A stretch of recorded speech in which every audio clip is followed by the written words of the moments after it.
किसी भी बिज़नेस को लेके जो सबसे बड़ी परेशानी है ना, वो मार्केटिंग है कि हम अपनी प्रोडक्ट को सेल कैसे करें, मार्केट में कैसे जाएं। 80% लोग भाग जाते हैं मार्केटिंग पे आके। किसी भी चीज़ का प्लांट लगाना, किसी भी चीज़ की प्रोडक्शन करना, ये इतनी मुश्किल नहीं है जितना मुश्किल है उस प्रोडक्ट को ले जाके कंपटीशन के दौर में मार्केट में बेच देना। ये बड़ा फ़न है। जब सोना यूरिया पाकिस्तान में आया था ना, तो खाद कोई नहीं लेता था सोना यूरिया। सेल अफसर जाके रात के वक्त जिस ज़िम्मेदार की फ़सल में पानी लगा होता था ना, ज़िम्मेदार से चोरी उसकी फ़सल में यूरिया डाल आते थे। यूरिया डालने से फ़सल बहुत अच्छी हो जाती है। 3-4 दिन के बाद जाके वो ज़िम्मेदार को पूछता था सेल अफसर, भाई तेरी ए फ़सल अच्छी है, ए कमज़ोर है, दी वजह की है? तो वो कहता था पता नहीं यार, पानी तो मैंने दोनों को एक ही दिन लगाया। तो वो बताते थे कि इस फसल में मैंने यूरिया डाला है आपसे चोरी, और इसमें नहीं डाला। इस तरीके से यूरिया की सेल शुरू हुई थी। बात समझ में? आज 1 करोड़ रुपया लेके जाए ना, तो यूरिया की एजेंसी नहीं मिलती हमें। यानी ये आसान काम नहीं है, ये मुश्किल काम है। लेकिन ये इतना मुश्किल नहीं कि इसको नामुमकिन बना दिया जाए। जब कोका कोला पाकिस्तान में आई थी, तो इसकी पहले साल में 25 बोतलें बिकी थी। आज कोका कोला की एजेंसी ले सकता है आम बंदा? नहीं ले सकता, मुश्किल है, लेकिन नामुमकिन नहीं है। ऐसे ही है। चेरी ब्लॉसम का नाम तो सुना होगा आपने? क्रीम नहीं, क्रीम नहीं, पॉलिश। जब चेरी ब्लॉसम मार्केट में आई तो कोई भी ख़रीदार नहीं था। तो जिस बंदे ने चेरी ब्लॉसम बनाई थी, उसने मुलाजम रखे जो दुकानों पे जाके पूछते थे, भाई चेरी ब्लॉसम है? वो कहते थे नहीं। तो कहते थे अगर तेरे पास चेरी ब्लॉसम नहीं है तो तेरे पास है क्या? तो रखा क्या? तू कैसा दुकानदार है, तेरे पास चेरी ब्लॉसम ही नहीं है। वो हर रोज़ एक दो बंदे आते दुकानदारों के पास, यही पूछते। अब दुकानदारों का माइंड बन गया, यार चेरी ब्लॉसम कोई अच्छी चीज़ है। कस्टमर आते हैं, पूछते हैं, और साथ में ये भी कहते हैं तू चेरी ब्लॉसम नहीं रखा, तेरा क्या की है? तो फिर जब चेरी ब्लॉसम की गाड़ी गुजरती थी ना उनकी दुकान के सामने से, आहिस्ता वो सारे दुकानदार उसे स्टॉक ले लेते थे। जब ले लेते थे तो फिर कोई गाहक नहीं आता था। गाहक तो उसके मुलाजिम थे। तो ज़ाहिर है कोई भी दुकानदार अपनी दुकान के अंदर एक स्टॉक रख के नहीं बैठ सकता। उन्होंने उसको मजबूरन बेचा, जैसे भी बेचा। तो जब बेचा तो चीज़ अच्छी थी, लोगों ने दोबारा मांगनी शुरू कर दी। तो आज जब भी पॉलिश का नाम जहन में आता है, तो पहला नाम हमारे जहन में आता है चेरी ब्लॉसम। ऐसे ही शुरुआत हमेशा मुश्किल होती है, लेकिन कहीं ना कहीं से कभी ना कभी करनी पड़ती है। नया बंदा जब भी प्रोडक्ट मार्केट में लेके जाता है ना, उसके जहन में बड़े ना सुहाने ख्वाब सजाए होते हैं उसने, वो टूट जाते हैं कि मैंने जनाब ये चीज़ बना ली, अब मैं इसको बेचूंगा, अब मैं लखपति हो जाऊंगा, फिर मैं करोड़पति, और फिर मैं अरबपति हो जाऊंगा। होते हैं, ये नहीं कि होते नहीं, लेकिन यार एक प्रोसेस का नाम है ना। अब मैं मिसाल के तौर पे मैंने ये कप बना लिया है, और मैं जाता हूँ दुकानदार के पास कि भाई मेरा कप रख लो। दुकानदार पूछेगा भाई तेरा नाम की है, तू कित्थों आया है? ना वो मुझे जानता है, ना वो मेरी प्रोडक्ट को जानता है। वो हमारे से प्रोडक्ट ले लेगा? नहीं लेगा ना। लेकिन अगले हफ्ते सेम डे हम फिर जाते हैं, अस्सलाम वालेकुम जी, मेरा नाम शाहिद है और ये मैं कप बेचता हूँ। तो उसको याद आ जाएगा, यार ये बंदा तो पिछले हफ्ते भी आया था। बात समझ नहीं मेरी? पहले वो हमें जानता ही नहीं था, उसके पास रोज़ाना बंदे आते हैं, वो भूल जाता है। जब आप सेम डे अगले हफ्ते उसके पास जाते हैं, तो अब आपने उसको याद करवा दिया कि मेरा नाम क्या है और मैं क्या काम करता हूँ। प्रोडक्ट उसने आपसे फिर भी नहीं लेनी, लेकिन आपने याद करवा दिया। जब आप तीसरे हफ्ते और सेम डे उसी के पास जाते हैं और जाके कहते हैं अस्सलाम वालेकुम, तो फिर आपको ये कप दिखाने की ज़रूरत नहीं। उसको पता है कि आपका नाम शाहिद हुसैन जोई है और आप कप बेचते हैं। मतलब इंट्रोड्यूस हो गया, आपने अपने आप को इस्टेब्लिश कर लिया है कि आपका नाम शाहिद है और आप कप बेचते हैं। अब आपको ये कहने की ज़रूरत नहीं है। तीसरे हफ्ते 20 से 25% दुकानदार कहते हैं अच्छा यार तो यार रख जा 6 कप, ये वेक गए तो मैं तेनों पैसे दे देंगा। मतलब आप दुकान में घुस गए हैं, आपने अपनी जगह बना ली है, आपने बार बार जाके लोगों के जहन में लोगों के दिल में या दुकान में जगह बना ली है। इसको कहते हैं again and again, again and again, बार बार जाएं, बार बार जाएं। जब आप चौथे हफ्ते जाएंगे तो जाके क्या कहेंगे? पैसे ही मांगेंगे ना जी। कप दे गया था जी आपको पिछले हफ्ते, वो जो बिक गए उनके पैसे दे दें, जितने बिक गए पैसे ले लिए और रख दिए। ये क्यों हुआ? क्यों आपने पहले पैसे ले लिए, पहली सेल उठा ली उस दुकानदार से? क्योंकि आप बार बार जा रहे थे उसके पास। मार्केटिंग का पहला रूल ही यही है, अगेन एंड अगेन जाएं, कभी भी मिस मत करें। हमारा सेलमैन गलती क्या करता है और कहाँ पे करता है पता है आपको? एक बंदे के पास वो जाता है, उससे बातचीत करता है, प्रोडक्ट उसको देने की कोशिश करता है, वो नहीं लेता तो नया बंदा दोबारा नहीं जाता। यार मैं पहले भी गया सी, ये तो साढ़े को चीज़ लेना ही नहीं, साढ़े कप खरीदता ही नहीं। वो ले या ना ले, आपने जाना ज़रूर है। अगर आप एक दिन में 20 दुकानें करते हैं तो अगले हफ्ते उसी दिन में 20 ही दुकानें करेंगे आप। ये नहीं कि 18 कर लें, 2 का रवैया अच्छा नहीं था तो आपने कहा नहीं यार इनके पास नहीं जाना। फिर होता क्या है, दुकानदार के पास आप ये चीज़ रख देते हैं। अब दुकान तो बहुत बड़ी है और दुकानदार 2 से 3 घंटों में थक जाता है। कितनी देर खड़ा रह सकता है दुकानदार या सेल्समैन? फिर वो एक जगह पे या खड़ा होता है या बैठता है। जब वो बैठ जाता है तो फिर उसकी कोशिश होती है और आदत भी होती है कि जो चीज़ें नज़दीक पड़ी है वही बेच दे। कप बेचना है ना, मेरा कप ये है तो किसी और का कप ये है, ये दूर रखा हुआ है, ये नज़दीक रखा हुआ है। जब कप लेने के लिए कोई आ गया ना गाहक, तो उन्हें कहना यार है बड़ा अच्छा है ले जा। क्यों? ये तो ऐसे उठा के ऐसे देना ना है, ये उसको उठाने के लिए ना ऐसे होना पड़ता है। ये वो चीज़ ज़्यादा बिकती है जो उसके नज़दीक पड़ी है, उसकी दस्तरस में है, उसकी छतर छाया में पड़ी है, उसके बाजुओं के नीचे पड़ी हुई है। ये चीज़ ज़्यादा बिकेगी। इसको कहते हैं एक्सेसिबिलिटी, कि दुकानदार की एक्सेस में पड़ी हुई है कोई चीज़। तो हमेशा जो भी चीज़ आप बेचना चाह रहे हैं वो दुकानदार के नज़दीक रखें, ज़्यादा बिकेगी। हमेशा ऐसे होता है। फिर क्या होता है, जब दुकानदार चीज़ें बेच रहा होता है, बैठा होता है, तो फिर कस्टमर आता है दुकान में। वालेकुम अस्सलाम। कस्टमर जब दुकान में आता है तो कस्टमर यहाँ देख रहा होता है। इसको कहते हैं आई कॉन्टैक्ट लेवल। वो ऊपर सर उठा के नहीं देखता कि ऊपर वाले रैक्स में क्या लगा हुआ है, वो नीचे भी नहीं देखता क्या लगा, वो साइडों पे भी नहीं देखता, वो यहाँ पे देखता है। तो आपने अपनी प्रोडक्ट को दुकानदार के हाथ के नीचे लेकिन कस्टमर के सामने रखना है। वालेकुम अस्सलाम, तशरीफ़ रखो। इसको कहते हैं विजिबिलिटी। जो चीज़ नज़र आती है वो बिकती है। कहते हैं ना जो दिखता है वो बिकता है। कप है, दुकानदार के हाथ के नीचे भी पड़ा है, खा वो पीछे पड़ा है, खा वो आगे पड़ा है, खा लेफ़्ट राइट पड़ा है, वो नज़र भी आ रहा हो उसको। अब जो देखने वाला ना उसके पास चॉइसेस है महदूद। जो चीज़ें नज़र आ रही, ये कप पड़ा है इसके साथ, फिर मेरा कप है, फिर मेरा कप है, फिर मेरा कप है, 4-5 कलर में, वो इन्हीं में से एक चीज़ उठाएगा ना।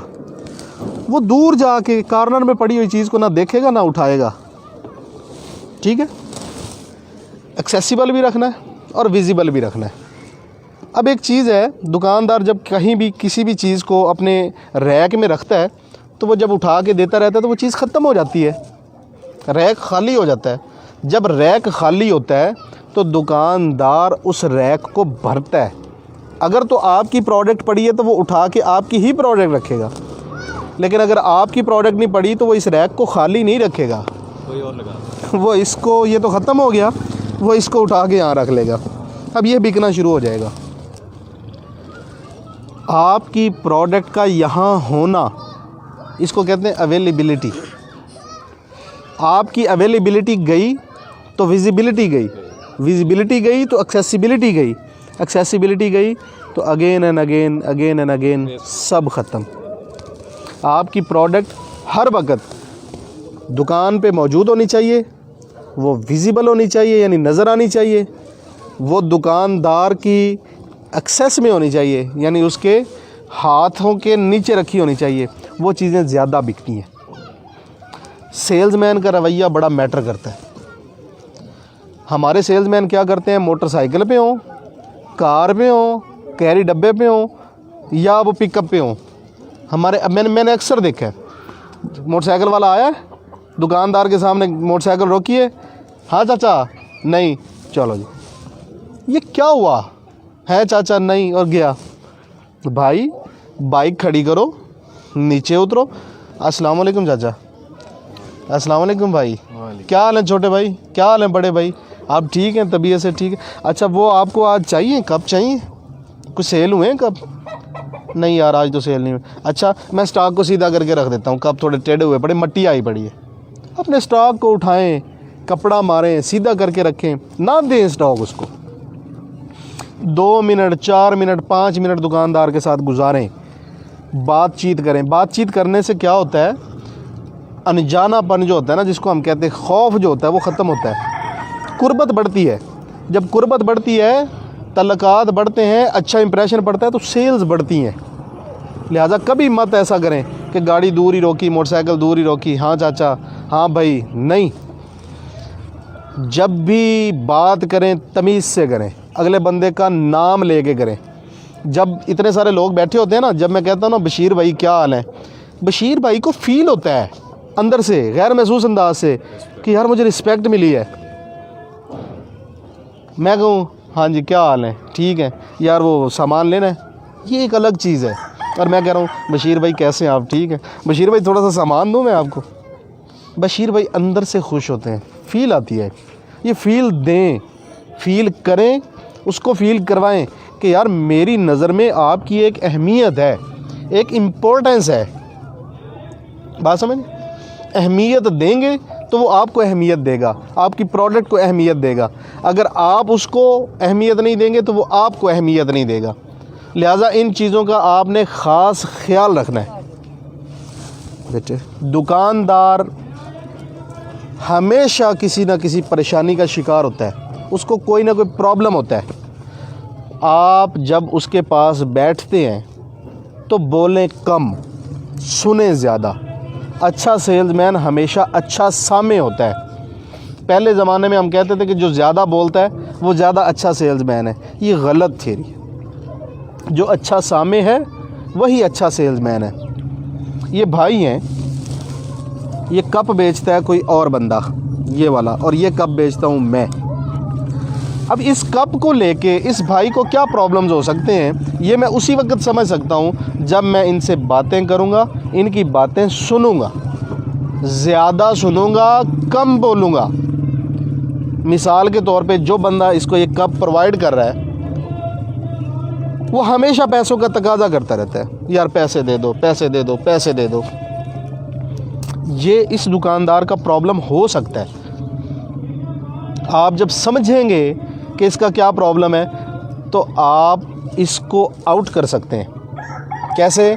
आप कहें चाचा जी ए कप ले लो, सुकून नाल जदों होण पैसे दे देना। बात समझ रहे हैं आप मेरी? पैसों का तकाजा आपने भी करना है, ये नहीं कि आपने नहीं करना, लेकिन आप उसकी साइकी को समझें कि वो इरिटेट किस चीज़ से हो रहा है। एक बंदा कप बेच रहा है और कंप्लेन आ रही है कि यार हथी टूट जाती है कप की ना जल्दी, कस्टमर्स आके बता रहे हैं। आपने उसको ये नहीं कहना कि भाई इसको हटा दो।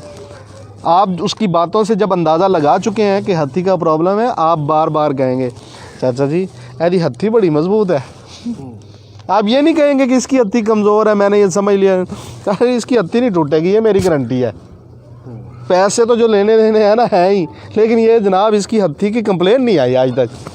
गैर महसूस अंदाज में उसके दिमाग में ये चीज़ बिठानी है कि जो आपका प्रॉब्लम है मेरे पास उसका सलूशन है।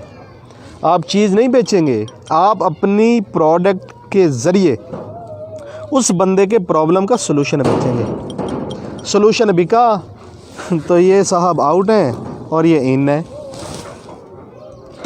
प्रॉब्लम कई हो सकते हैं, मैं एक एग्जांपल दे रहा हूँ एक चीज़ को लेके। आप जो भी चीज़ बेचते हैं या बेचना चाह रहे हैं, समझें प्रॉब्लम क्या है।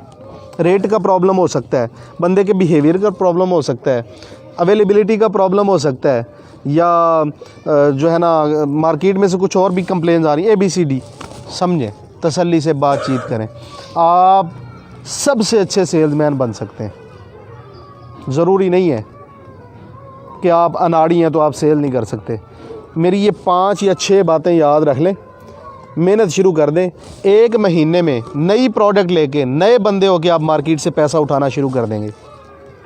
और कभी भी ये नहीं होता कि आप पूरी मार्केट को कैप्चर कर लें। हिस्सा बकदरे जुस्सा होता है। जितनी आपकी इन्वेस्टमेंट है उस हिसाब से मार्केट से शेयर उठा लेंगे। पूरी मार्केट नहीं उठा सकते आप, ये कभी नहीं होता। एक बड़ी सी परात के अंदर आप खाना रख दें, एक तरफ चूहे को बिठा दें और एक तरफ हाथी को बिठा दें, खाएं, कौन ज़्यादा खाएगा? हाथी ज़्यादा खाएगा, उसका जुस्सा ज़्यादा है, उसकी इन्वेस्टमेंट ज़्यादा है, उसने मार्केट में पैसा ज़्यादा डाला है, उसने रिसर्च और डेवलपमेंट ज़्यादा की है। चूहा कम खाएगा, जुस्से के मुताबिक खाएगा। हम अपना शेयर उठा सकते हैं। अगर 1 करोड़ रुपए की मार्केट है एक कस्बे के अंदर, एक छोटे शहर के अंदर, तो वहाँ पे 10 बंदे काम करने वाले हैं, तो उन 10 बंदों में से हम 1 करोड़ रुपया में से अपना उतना ही हिस्सा उठाएंगे ना जितनी हमारी इन्वेस्टमेंट है या जितनी हमारी मेहनत है। ये तो नहीं हो सकता करोड़ का करोड़ हम ले लें। हम उस करोड़ में से 2 लाख, 4 लाख, 5 लाख, 10 लाख निकाल सकते हैं, और यही मार्केट का असूल है। इससे ज़्यादा हम नहीं उठा सकते। लिहाजा कभी भी दिल छोटा नहीं करना, फेड अप नहीं होना। अपनी प्रोडक्ट को समझें कि ये क्या है, इसके अंदर क्या स्ट्रेंथ है, क्या जान है, इसकी खूबियाँ क्या और इसकी खामियाँ क्या हैं, और उसके बाद मार्केट के इन 6 असूलों को लेकर जाएं। इंशाल्लाह 1 महीने के अंदर आप प्रोग्रेस देखेंगे, आप मार्केट से पैसा उठा रहे होंगे। मार्केटिंग पे कोई सवाल करना हो तो मैं हाज़िर। अस्सलाम वालेकुम जी। सर एक सवाल है, डिस्ट्रीब्यूटर को खुद के साथ कैसे जोड़ें? डिस्ट्रीब्यूटर को 2 चीज़ें चाहिए। डिस्ट्रीब्यूटर को 2 चीज़ें चाहिए, प्रोडक्ट की कंप्लेन ना आए और रेट अच्छा हो। डिस्ट्रीब्यूटर को इसके अलावा कुछ भी नहीं चाहिए। उधार जो बंदा ज़्यादा देता है डिस्ट्रीब्यूटर उसी का होता है। आप उधार देने की कैपेसिटी रखते हैं, आप बिल्कुल इन हो जाएंगे, डिस्ट्रीब्यूटर आपको जनाब सर आंखों पे बिठाएगा। अगर आप उधार नहीं दे सकते तो डिस्ट्रीब्यूटर आपको लिफ्ट भी नहीं करवाएगा। सिंपल, इसमें कोई वो लंबी चौड़ी तमहीद ही नहीं है।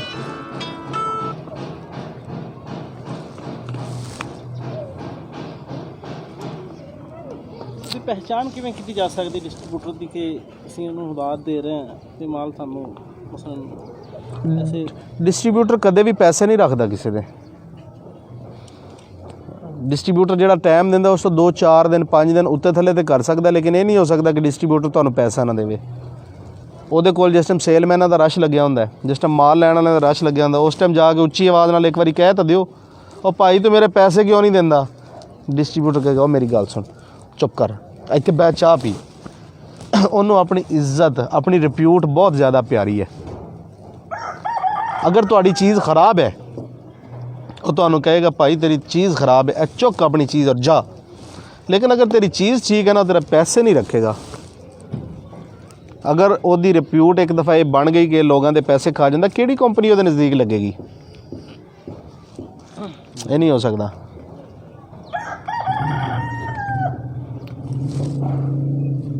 तुहाडा कोई सवाल? चुप कर गए हो, मेहरबानी। एक इंट्रो दे दें जी। Thank you so much sir.